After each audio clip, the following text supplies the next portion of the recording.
ఆయనను మాత్రమే సేవింపవలెను.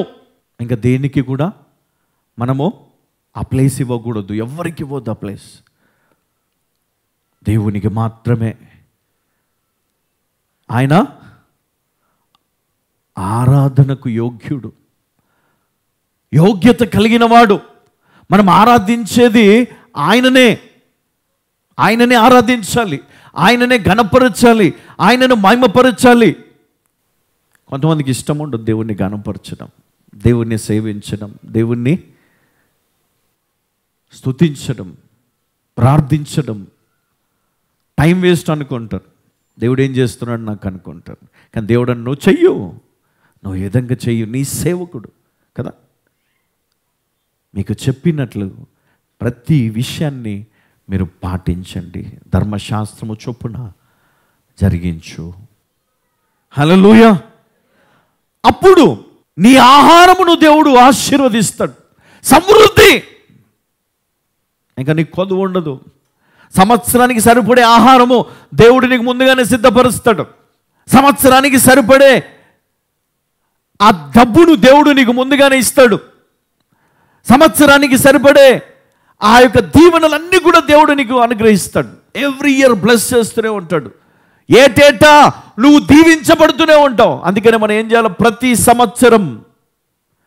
సంవత్సరం ఉపవాస ప్రార్థనలు, ప్రతి సంవత్సరం కోతకాల పండుగ అంటే కృతజ్ఞతార్పణ పండుగ, మరి ఇవన్నీ కూడా జాగ్రత్తగా మనం పాటిస్తూ దేవుణ్ణి సేవిస్తూ, ఆయన తప్ప నాకెవరూ లేరు, ఆయనే నాకు దేవుడు, నేను ఆయనను తప్ప మనుషులను లేదా బంగారమును ఈ లోకములో దేనిని కూడా నేను సేవించను, డబ్బును సేవించను కదా. కొంతమంది డబ్బుకి దాసోహం, డబ్బు ఇస్తే ఏదైనా చేస్తామంటారు.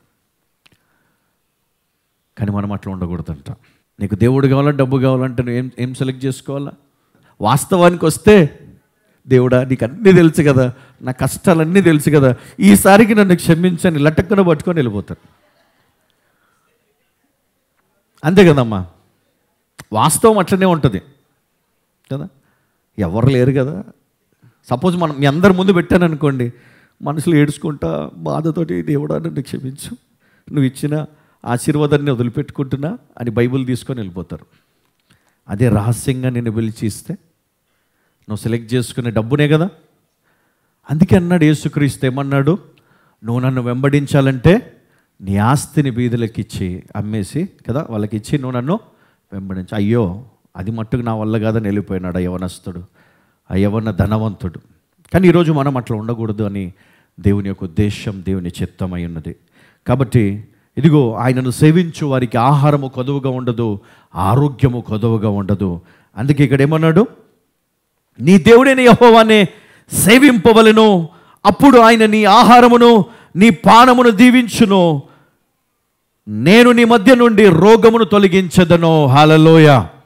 ఆ రోగము నిన్ను విడిచిపోతుందంట. మోషేకు దేవుడు చెప్పాడు, నేను నీకు తోడుగా ఉంటాను, భయపడకు. యెహోషువకు దేవుడు చెప్తున్నాడు, నిబ్బరము కలిగి ఉండు, ధైర్యంగా ఉండు, నేను నిన్ను దీవిస్తా, నేను నీకు తోడై ఉంటానన్నాడు. అందుకనే ఆయనను మట్టుకే సేవించు, నీ ఆహారమును పానమును ఆయన దీవిస్తాడు, నీ మధ్యలో ఉన్న నీ రోగాన్ని, వ్యాధిని ఆయన బాగు చేస్తాడు. హల్లెలూయా, హల్లెలూయా. దేవునికి మహిమ కలుగునుగాక. చూడండి, కీర్తన 128:5 మనం చూస్తే, సియోనులో నుండి ఆయన నిన్ను ఆశీర్వదించును. తర్వాత 2 సమూయేలు 6:11 మనం చూసినట్లయితే, ఓబోదేదేమో ఇంటిని దేవుడు ఆశీర్వదించాడు. 2 సమూయేలు 6వ అధ్యాయం చదవండి 11 నుండి. యెహోవా మందసము 3 నెలలు గిత్తీయుడగు ఓబేదెదోము ఇంటిలో ఉండగా. చూడండి, ఎవరి దగ్గర ఉంది? యెహోవా మందసము 3 నెలలు గిత్తీయుడగు ఓబేదెదోము ఇంటిలో ఉండగా, యెహోవా ఓబేదెదోమును అతని ఇంటి వారిని అందరినీ, చూడండి అతన్నే కాదు అతని ఇంటి వారిని అందరినీ ఆశీర్వదించను. హల్లెలూయా కదా. నిన్ను బట్టి నీ భార్యను, నీ పిల్లలను, నిన్ను బట్టి నీ దాసులను దాసిలను నిన్ను బట్టి నీ పశువులను మేకల మందలను గొర్రెల మందలను భూఫలమును గర్భఫలమును ఆయన ఆశీర్వదిస్తాడు నిన్ను బట్టి.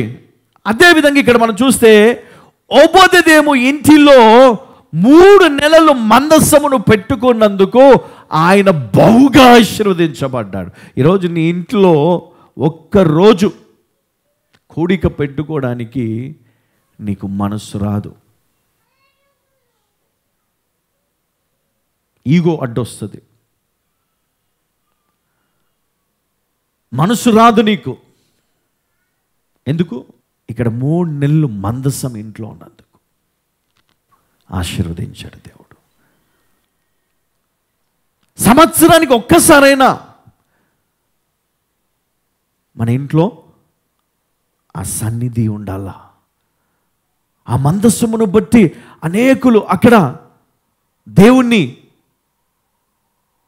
ఆరాధించే పరిస్థితి, మహిమపరిచే పరిస్థితి, ఘనపరిచే పరిస్థితి. అందుకనే ఈరోజు హైదరాబాద్లో మనకు అవకాశం లేదు కాబట్టి ప్రతి ఆదివారం మన మందిరానికి వెళ్ళాలా, కుటుంబముతో వెళ్ళాలా, దేవుణ్ణి సేవించాలా. ఆయనను సేవించు వారిని ఆయన ఆశీర్వదిస్తాడు. వారి ఆహారమును పానమును భూఫలమును గర్భఫలమును సమస్తమును ఆయన దీవిస్తాడు. మరి ఆ విధంగా దేవుడు మిమ్ములను మీ కుటుంబాలను దేవుడు దీవించును గాక. ఆమేన్. ఎంతమంది ఈరోజు దేవుడు నన్ను దీవిస్తాడని నమ్ముతున్నారు? ప్రతి ఒక్కరు కూడా, నమ్మిన ప్రతి ఒక్కరు, చేయెత్తిన ప్రతి ఒక్కరు కూడా ఈ రోజు నుండి దేవుడు మిమ్ములను ఆశీర్వదించబోతున్నాడు. హల్లెలూయా. ఎందుకంటే దేవుడు మనకి ఇచ్చినటువంటి గొప్ప మరి సామర్థ్యం ఏంటంటే విశ్వాసమే కదా. నమ్ముట నీ వలనైతే సమస్తం సాధ్యమే, ఇది నాకు సాధ్యమో దేవుడు సాధ్యపరుస్తాడు. భయపడొద్దు. మన ఎన్ని పోరాటాలు, ఎన్ని అప్పులు, ఎన్ని ఇబ్బందులు ఉన్నా అందులోంచి నువ్వు బయటికి వస్తావు, అందులో నుంచి నువ్వు బయటికి వస్తావు. ఎవ్వరు నీకు మంత్రాలు చేసినా, ఎవరు నీకు చేతబడి చేసినా ఈరోజు నేను చెప్తున్నానండి, నీకేమీ కాదు. ఆ మంత్రాలు చేసిన వానికే తిరిగి వెళ్ళిపోతాయి, నిన్ను శపించిన వానికే తిరిగి వెళ్ళిపోతాయి వెనకకి. హల్లెలూయా. ఎందుకు అంటే దేవుడు మనకు తోడై ఉన్నాడు. దేవుడు నా పక్కన ఉంటే ఎవడు నాకు హాని చేయగలుగుతాడండి? చేస్తాడా? చెప్పండి, చేస్తాడా మీకు హాని? చెప్పండి. దేవుడు నాకు తోడుగా ఉన్నాడు, నా పక్కన ఉన్నాడు. చెప్పండి, సాతానా? యెహోవా దేవుడు ఆయన కుమారుడైన యేసుక్రీస్తును నా కోసం పంపాడు. ఆయన నాతో ఉన్నాడు, నాతో నడుస్తాడు, నాతో నా జీవిత కాలమంతా ప్రయాణం చేస్తాడు. నేను భయపడను కదా. సాధారణ ఏం చేయలేడు నేను. నువ్వు భయపడొద్దు, నిబ్బరము కలిగి ఉండమన్నాడు. యెహోషువకు చెప్పాడు లేదా? నిబ్బరము కలిగి ధైర్యముగా ఉండు, కలవరపడొద్దు, నువ్వు భయపడొద్దు, బాధపడొద్దు అన్నాడు ఆయన. బాధపడొద్దు. ఎందుకు బాధపడతావు? నిన్ను మోసం చేస్తే నువ్వు బాధపడాలా? నీకు అన్యాయం చేస్తే నువ్వు బాధపడాలా? తెలుసో తెలియక మనం అప్పులు చేసి ఈరోజు అప్పుల పాలై కట్టలేని స్థితిలో మనం బాధపడాలనా, భయపడాలనా? ధైర్యంగా నిలబడండి. ఎవరు నిన్నేం చేయలేరు. దేవుడు నీకు తోడుగా ఉన్నాడు. హల్లెలూయా. ఎదుటి వారి మనస్సును దేవుడు ఏం చేస్తాడు? వాళ్ళు కోపంగా వస్తారు నిన్ను గర్వడానికి, నిన్ను కొట్టడానికి, తిట్టడానికి. కానీ వాళ్ళ మనస్సు ఏమైపోతుంది? నిన్ను చూడంగానే కామైపోతారు. నీకు ఇంకొక నెల, 2 నెలలు, 3 నెలలు సమయం ఇస్తారు కట్టుకోవడానికి. ఆ లోపు దేవుడు నీకు సహాయం చేయను గాక. ఆమేన్.